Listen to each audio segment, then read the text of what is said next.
Hello, my name is Gérardine Goh Escolar. I am Adjunct Associate Professor of Law at the National University of Singapore.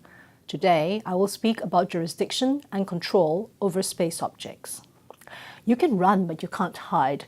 Well, if one ran so far away and hid among the darkness of space, could the long arm of terrestrial jurisdiction reach so far? Is there an entity that retains jurisdiction over a person or an object launched into outer space? Today, I'd like to consider the question of jurisdiction and control over persons and objects in outer space.